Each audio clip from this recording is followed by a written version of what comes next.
So I've left the hostel. I'm sitting at the bus stop now, and I'm so ready to leave. I loved it here and all, but it rains every time I go outside. It can be totally clear. The sky was freaking blue this morning when I looked out my window. Still not raining or even threatening to rain when I left. And then 5 minutes down the way, it starts to sprinkle, and then it started to rain, and then it started to pour. So I'm soaking wet. My jeans are completely soaked. My boots are completely soaked. My sweater underneath my jacket is completely soaked.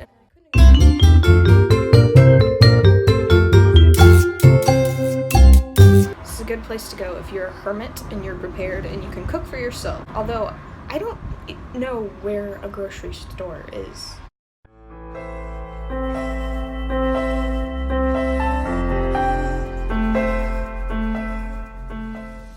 So once again, I'm walking.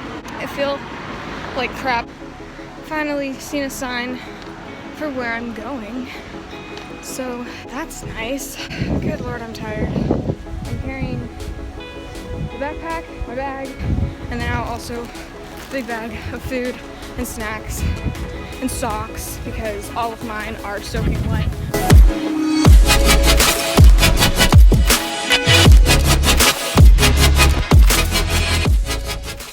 So I made it to the hostel, I made it to the room. This is my bed. I've claimed it because it has a bedside and a locker right next to it. I'm just sitting over here. There's another person staying there. Heater, glorious, glorious heater. There's a window up there.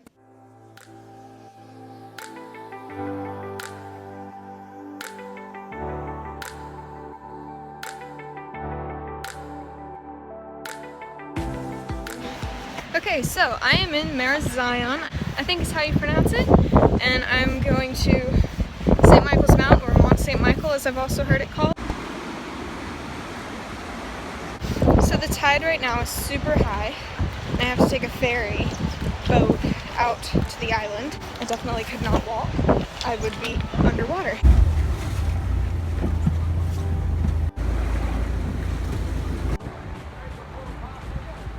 That was the freaking coolest thing ever. Very, very excited. There's a tour leaving in about 20 minutes.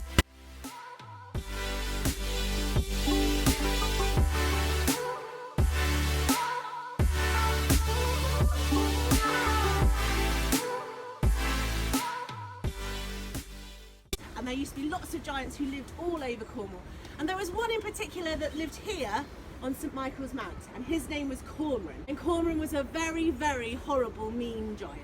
A little boy from Marazion, called Jack, of course, made a plan to come over and get rid of the giant, and he dug a huge hole. He hid behind a bush, and at dawn blew his horn, and that woke Cormoran, who was furious, ran down the hill, got blinded by the morning sun, fell into the hole, and Jack dispatched him. He also cut out his heart. And we're now going to go and look for the giant's heart.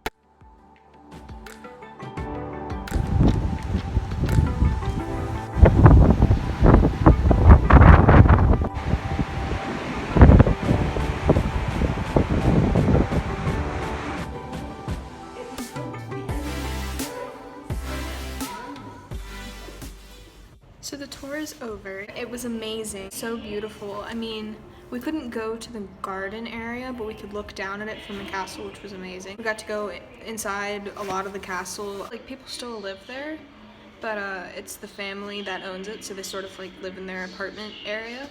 And then after the tour, they have like a little cafe area, so I had some chips and some tea. Now I'm just waiting for low tide so I can walk back over the causeway.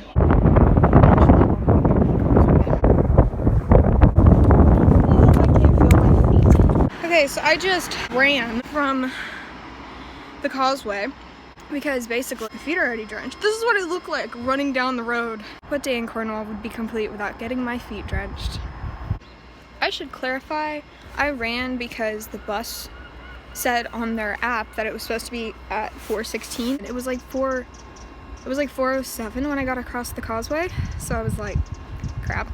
Now I'm looking at the bus timetable and it says 4:19, which isn't a big difference, but it's a little bit of a difference. It's like 4:21 and they're still not here, so why did I run? Today I have packed up my stuff and I've just gone to breakfast and I'm now sitting in the lounge. It is time to go back.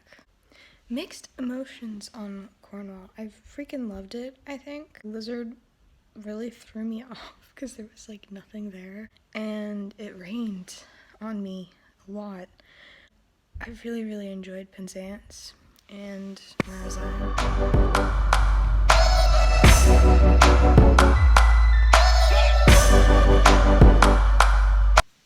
Cool beans. Definitely cut that. Alright. It was... Oh, that scared me. That's a freaking wheelchair. Yep.